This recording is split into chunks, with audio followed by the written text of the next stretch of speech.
This Torah class is brought to you by TorahAnytime.com. Okay, welcome back everyone. Bruchim Habayim. We continue in the Iggeres HaGra. I want to remind everybody, Eretz Hashem, this coming Thursday night at 9:30, there's a special Nittel Nacht program on Shas Illuminated. Everybody is invited and encouraged to join us at 9:30 p.m. on Thursday evening.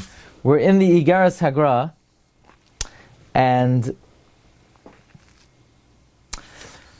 the Gra mentioned that one has to be careful to groom, raise their children gently, to not be stingy in paying the tuition and the schar limud for one's children. And the Gra seemed to say that one has to oversee that one's children, he said, I left over a lot of svarim, and he keeps on reminding again and again to guide one's children b'toiv uvenachas, to oversee their health and their food, that they shouldn't be missing anything. And the order the Gra says is that they should learn the whole Chumash, that they should be frequent in it and accustomed to in it kemat bal peh. And again, the Gra repeats 3 times benachas. And we pointed out that in contradistinction to the daughters, the Gra seems to be dealing more gently with his sons, and that we discussed last time. And then the Gra says as follows: one has to always be mindful about the chinuch of one's children,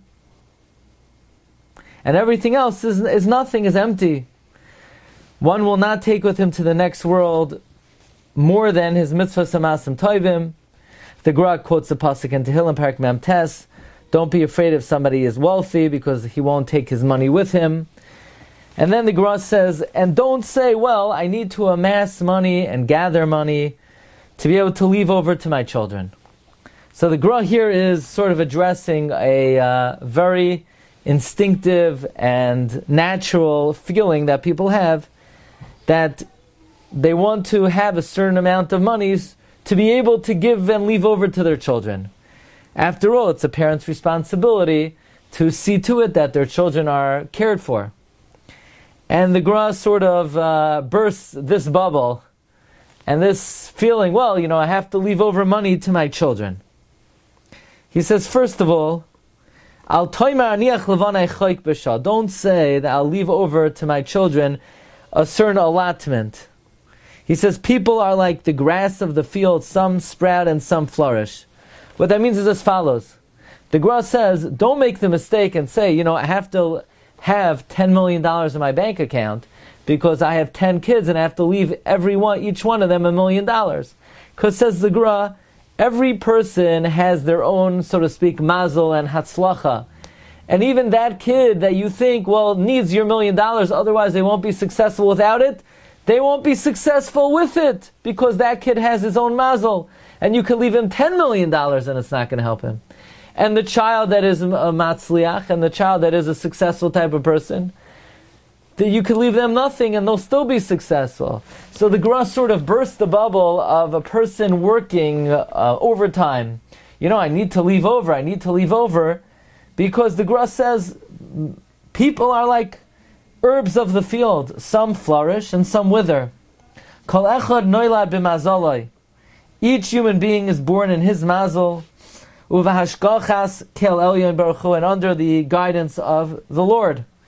The Gemara says in Moed Katan Daf Chavches, Rabbi says, Chaye bani umazoyne are not dependent on one's chusim, are dependent on one's mazel. And the Gemara brings a story that in the house of Reb Chizda, they had bread even for the dogs made out of fine flour, and the dogs didn't even eat it. In the house of Rabbi, they had simple bread made out of barley for people, and they didn't have enough. In other words, some people, their mazel is they have money. Some people, their mazel is they don't have money. And if you think, I'm going to work extra so I can leave more money over to that kid who doesn't have if he doesn't have a mazel, whatever you leave over for him is not going to help him an iota. And the kid that has a good mazel, then the extra money you leave over for him is not going to help him an iota. Every human being has their independent mazel, and whatever you leave over for them will not help them at all. Either they won't need it, or it won't do anything for them.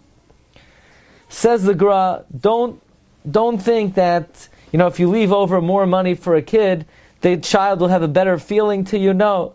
The bottom line is, when a person dies, everybody is besimcha atzuma.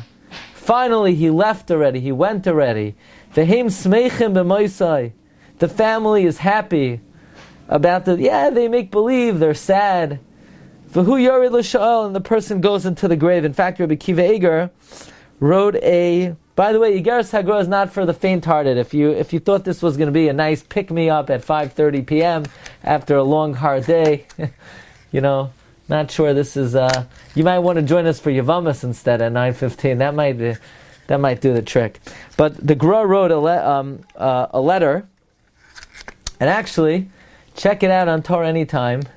We were at the grave of the Gra about 2 summers ago, and we were zoichet to read the grave of Rabbi Iggeres, and we read the kina that is meyuchas to Rabbi Iggeres about a person's life, and the Rabbi Iggeres says, remember the day you leave this world, you're going to leave all your money to others. You won't be able to take it back, and all they're going to say is Toiv moischa mechayim yoimru yarshecha. Those who inherit you are going to say, better off he is dead than alive. Baruch shehigiyanu l'sayf yomah. They're going to make a shechiyanu. Yelidei beischa yishakchucha. Your children, they'll forget you. Once a year, they'll light a candle for you. So says the Gra, don't think it's worthwhile to spend your life amassing money to be able to leave it over. Says the Gra, don't you remember Reish Lakish? Reish Lakish left over kav mayrika, one small measurement of saffron, which is basically he left over like $2 to his name. And when he died, he said, oy vay, you know what should be said about me? He left over all of his wealth to others. The man had a few dollars to his name, but he felt that the fact that he had to work an extra 15 minutes in his life to make those $2 and then leave it over to others, it was a waste of time. It should be said about him, says Reish Lakish, va'azvu la'achirim chelam. Oy va'avoy al shekulam choshvim la'niach labanim. Woe and woe to people who think they're going to leave over to their children. Once a person dies, their children do nothing for them other than the mitzvahs that they do. So if someone's fortunate enough that they're supporting a family, let's say they're involved in limanat Torah, so that's a different thing. Then it's tzedakah. Then they're supporting Torah. But just to leave over so that the family is comfortable, sort of the Gra is bursting that bubble. Says the Gra, what are you worried about? God decrees on Rosh Hashanah they should have food, regardless of whether you leave over for them or not. Their food is established for them. Now, the Gra is going to say that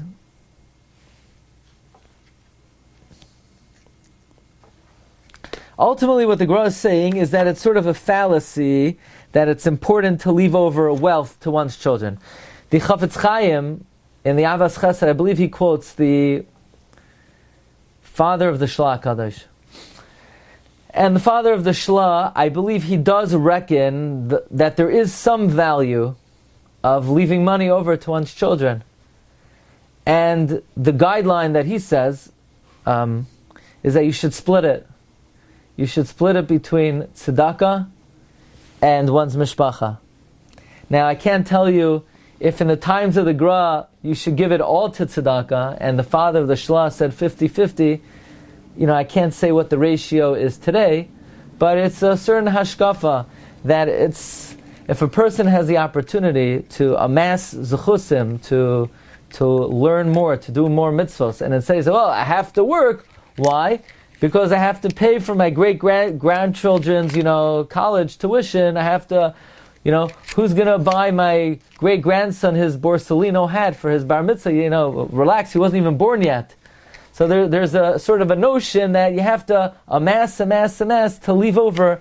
The Gra, so to speak, is bursting that bubble, and he's sort of undervaluing that the importance of such an idea. And he's quoting a Gemara, the great Reish Lakish, considered that the fact that he left over the few dollars that he had, we could say about him, Va'azvu la'achirim chelam. Okay, Rabbi, so we're going to hold it over here. Bez Hashem, we'll pick it up tomorrow. Everyone's invited this evening, 9:15, Masech Divam, Islam and Beis Amud Aleph. Thank you, everyone, for joining. Kol Tov. Have a great night. Be well. Rabbi Glatstein. Yes. You've just experienced another Torah class brought to you by TorahAnytime.com.